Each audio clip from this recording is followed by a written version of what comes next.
Ave María Purísima. Vamos a hablar en esta noche un poquito acerca de la Santísima Virgen María, ya que nos acercamos ya, estamos prácticamente doblando la esquina para celebrar esos 100 años maravillosos tan esperados de la aparición de la Virgen de Fátima. La Virgen de Fátima es la primera aparición aprobada por la Iglesia en el siglo XX. Es una aparición que definitivamente está como en el corazón de la Iglesia. Es una aparición aprobada y custodiada y visitada por todos los papas. Pero vamos a ver de dónde viene la aparición, durante la aparición qué sucedió, qué sigue sucediendo y sobre todo llegar al mensaje de Fátima. Porque muchas veces nos ubicamos como demasiado en los detalles, ¿no?, de la aparición, pero el fondo de la aparición es vivir los mensajes. ¿Por qué un mensaje es eso? Simplemente ustedes, por ejemplo, ven una receta, un periódico o una ruta, pero si nadie la lee, nadie la sigue, nadie la pone en práctica, pues es letra muerta. Entonces eso es Fátima. Fátima es vida, es todo lo contrario. Es hacer lo que dijo la Virgen hace 100 años y que se sigue replicando en las apariciones, especialmente en el eco de Fátima, que es Medjugorje, y que se sigue haciendo vigente, aún más hoy, y lo vamos a ver. Todo comienza en el año de 1915. Lucía, en ese momento, estaba con 3 amiguitas y las invitó a rezar el rosario. Entonces las 4 empezaron a rezar el Santo Rosario. ¿Qué quiere decir eso? Que ya tenían una piedad. Podría ser de pronto básica, pero era una piedad dada por sus padres. Ya tenían ese hábito. Cuando empezaron a ver como una figura, como de hielo, y que atravesada por el sol se hacía como transparente, y era hermosa. Ellos se asustaron mucho. Esas niñas, eran 3, y Lucía eran 4. Se asustaron mucho, pero siguieron rezando el rosario, y vieron que cuando terminaron el rosario la figura desapareció. Y así sucedió eso 3 veces. Eso fue en el año 2015. Perdón, en el año 1915. Luego viene el año 1916. Lucía, de 10 años, ya tenía 10 años, en ese caso, ya iba a cumplirlos, porque la aparición era cuando ya los había cumplido. Pero estamos en el año 1916. Tenía 2 primitos. Entonces su primita estaba con Francisco y estaba con Jacinta. Y estaban los 2 reunidos, todos, cuando tuvieron una aparición similar a la que ella había tenido, pero Jacinta y Francisco no la habían conocido porque no estaban ahí. Y Lucía no les había contado esa aparición. Entonces, de alguna manera, Lucía ya estaba no familiarizada, pero ya el temor no estaba, porque la primera vez sí les dio mucho miedo, pero ya en ese momento no. Y era un ángel hermoso. Más o menos ellos lo describen blanco, con una figura luminosa, parecía como la del 1915, que era como una figura de hielo, traspasada por el sol, parecía como transparente, y de la edad de más o menos 14 o 15 años. Ese ángel se les presenta como el ángel de la paz, el ángel custodio de Portugal. Muy comúnmente también se le llama San Miguel Arcángel, muchos lo relacionan con San Miguel Arcángel. Y el ángel se postra en tierra, toca su frente en la tierra y les enseña esta oración. Señor, yo creo, adoro, espero y os amo. Y os pido perdón por aquellos que no creen, no te adoran, no te esperan y no te aman. Les enseñó esa oración y les dijo que la repitieran, que la oración de ellos era muy escuchada por Dios. Claro, como eran unos niños, ese corazón tierno de niño que todo lo cree y todo lo vive, empezaron a hacer esa oración constantemente, porque lo que se les quedó grabado en el corazón y en el alma fueron esas palabras. La oración de ustedes es muy escuchada por Dios. O sea, la oración de ustedes le agrada a Dios. Y ellos empezaron a repetir esa ejaculatoria. Cuando ya llega esto a oídos del obispo, más o menos, que se empiezan a enterar, porque ellos llegaron y contaron algo en la casa, pero pues no les creían mucho. Entonces dejaron de mencionarlo. El obispo después, cuando se entera con el tiempo de esta oración, dice, ¿esto es de Dios? Porque está todo resumido en esa oración. Y dice, yo creo, o sea, hay fe. Adoro, o sea, se está reconociendo la deidad de quien les está comunicando eso. O sea, en este caso, el ángel viene como un mensajero. Yo espero, o sea, está la esperanza. Y os amo, está la caridad. O sea, están las tres virtudes teologales. Fe, esperanza y caridad insertadas en la adoración a la Trinidad Santa. Estos niños, que eran analfabetas, no podían saber esto. Entonces empieza ya a moverse algo del corazón del obispo. Después hay una segunda aparición, estamos todavía en el año ya 1916, y viene el ángel de la paz, pero está portando en su mano izquierda un cáliz y suspendido en el aire una hostia, y la hostia sangra y las gotas de sangre caen en el cáliz. Luego el ángel deja el cáliz suspendido en el aire junto con la Eucaristía de la hostia, y se pone delante y se postra en tierra y les enseña la oración: Santísima Trinidad, Padre, Hijo y Espíritu Santo, os ofrezco el preciosísimo cuerpo, sangre, alma y divinidad de Jesucristo.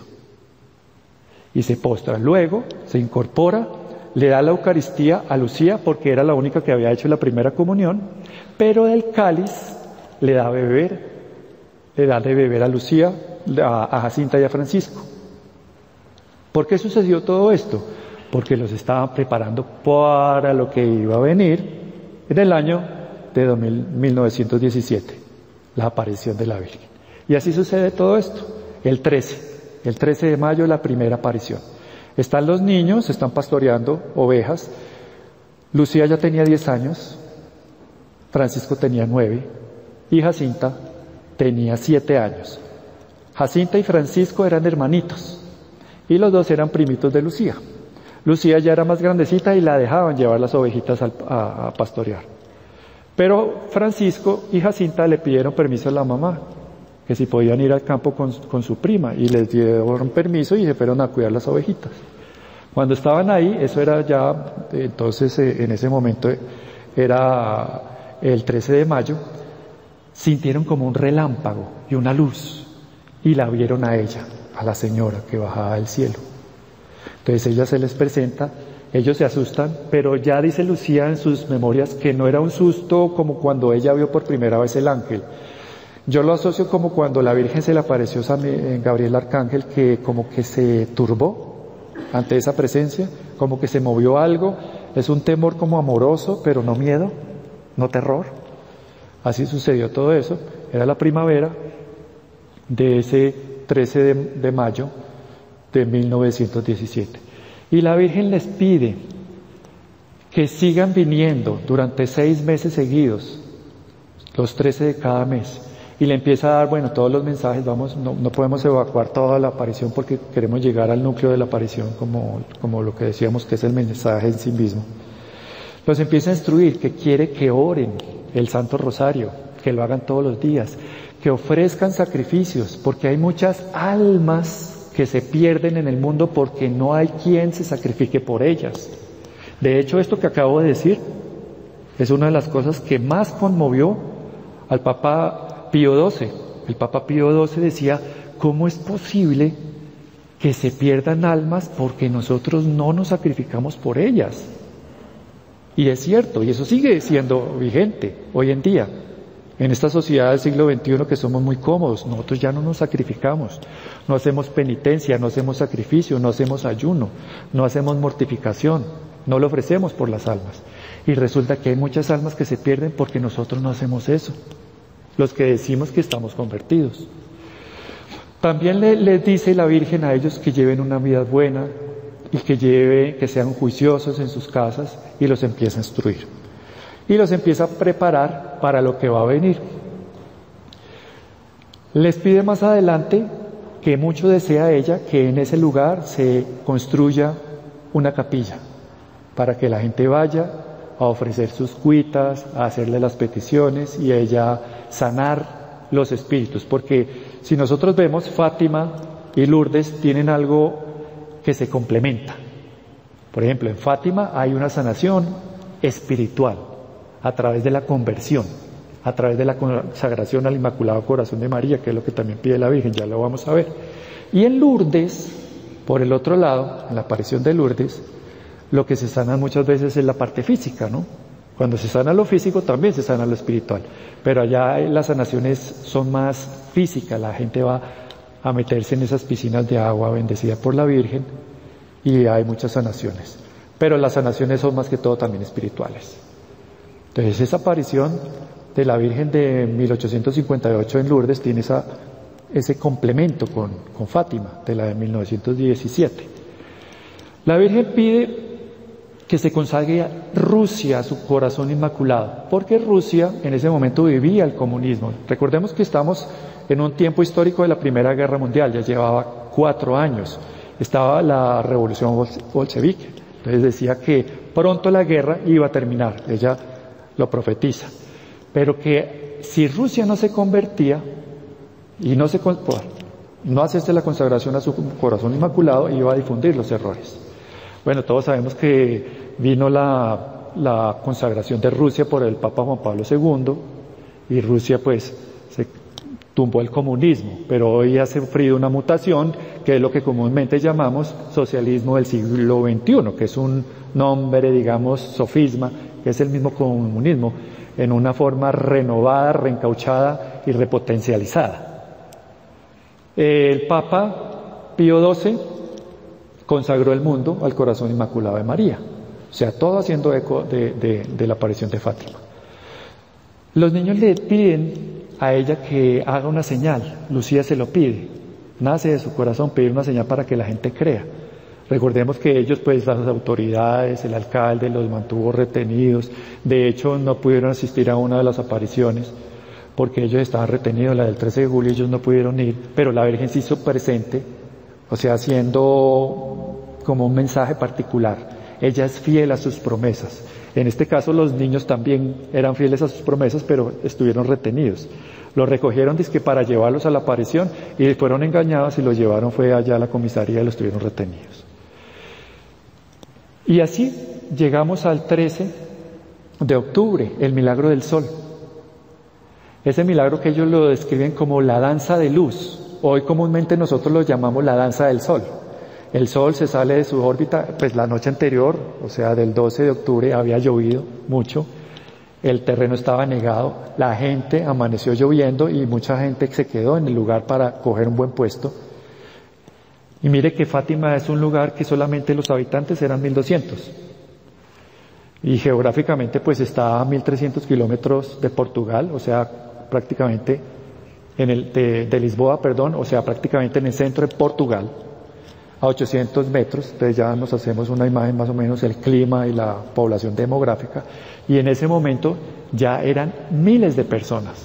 En la mitad de las apariciones ya eran 20.000, y en la última eran 70.000 personas que pernoctaron, muchas de ellas ahí, y estaban mojadas, empapadas.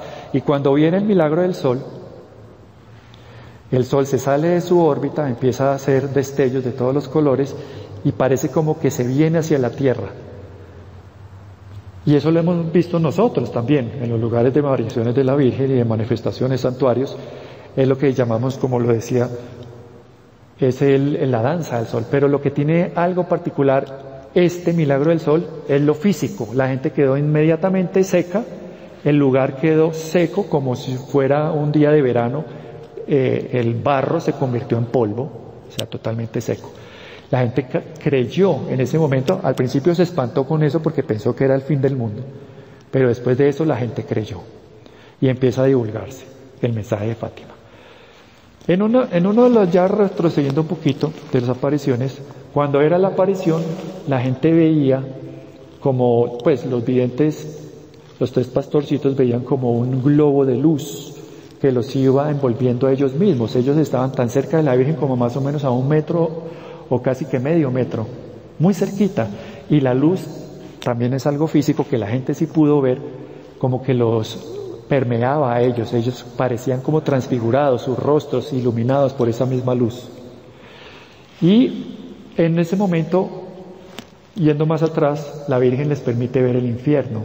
Es una visión terrorífica, ellos ven el infierno y se les revelan varios secretos, en este caso 3, se revelan dos, y el último, que es el tercero, pues se ha especulado mucho.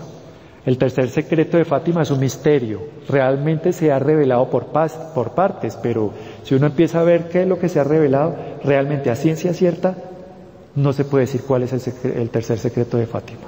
Se dice mucho que fue el atentado al Papa Juan Pablo II, pero también se dice que tiene otras partes que no conocemos, etcétera. Es un misterio, pero uno de los misterios, de los secretos de los dos primeros, pues sí se han revelado.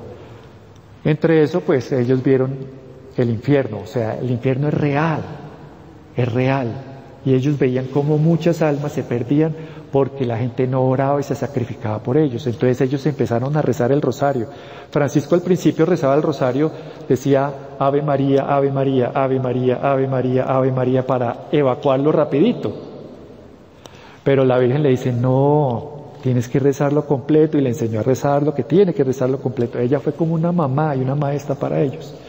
Ellos se sacrificaban y hacían ellos mismos cilicios, y son como una especie de cordones con nudos y se los apretaban para que les causaran como unas especies de llaguitas en su piel, y dormían con ellos. La Virgen después de eso, en la siguiente aparición, le dijo que no quería que durmieran con ellos, que no se lastimaran. Y en ellos empezó a moverse algo que ya podemos aprender para nosotros. Empezaron no a cambiar de temperamento, porque cada uno tenía el suyo y eran personas muy dóciles, muy dulces, pero sí empezó a cambiar el carácter de ellos. ¿De qué forma? Empezaron a abandonar sus juegos infantiles para dedicarse solo a la oración, es decir, a cumplir el llamado de Dios. Es la docilidad de la gracia recibida. Ellos fueron dóciles a esa gracia. En un momento ellos le preguntan que si ellos irían al cielo. La Virgen les dice que sí, ¿cuándo irían? Entonces les anuncia que Francisco y Jacinta irían pronto, pero Lucía tendría que pasar un buen tiempo en la tierra, porque tendría que llevar el mensaje de la consagración a su Inmaculado Corazón, de la devoción a su Inmaculado Corazón. Y es así como en el siguiente año, 1918, por una peste que hubo allá en Portugal, muere Francisco. Y después, en el año 1920, muere Jacinta, también por algo similar, pero sufrió ella, pues le hicieron una intervención quirúrgica, y con mucho dolor después de esa intervención ella muere. Lucía queda viva y ella se mete al convento. Después, estando en el convento, ella tiene 3 apariciones más, una en el 1923, otra en 1925 y otra en 1929. Pero la que nos llama la atención es la de 1925. La Virgen le dice, mi hijo mucho desea que las almas se consagren a mi corazón inmaculado. Quienes así lo hagan serán como flores puestas por mis manos en el tabernáculo santo de Dios. ¿Qué quiere decir esto? Que la voluntad de la consagración nuestra al Inmaculado Corazón de María es de su Hijo Jesús. No es de ella, es de Jesús. Y ese es el núcleo de la aparición de Fátima. De hecho, ya hemos pasado por 4 núcleos de los mensajes de Fátima. Primero, la castidad, de acuerdo al estado de vida, y nosotros ser diligentes en nuestras labores y el ejercicio diario que tengamos, profesional, si somos estudiantes, si somos empleados, etcétera. Hacer las cosas bien hechas. Eso es lo primero. Lo segundo, la oración. ¿Cuál? El Santo Rosario. Esa es la oración predilecta, una oración misteriosa que la Virgen la pide que la hagamos todos los días. No se concibe un consagrado que no rece el rosario todos los días. Y para rezar el rosario todos los días, lo primero que hay que hacer es pedir la gracia del rosario todos los días, porque el rosario es una gracia, una gracia.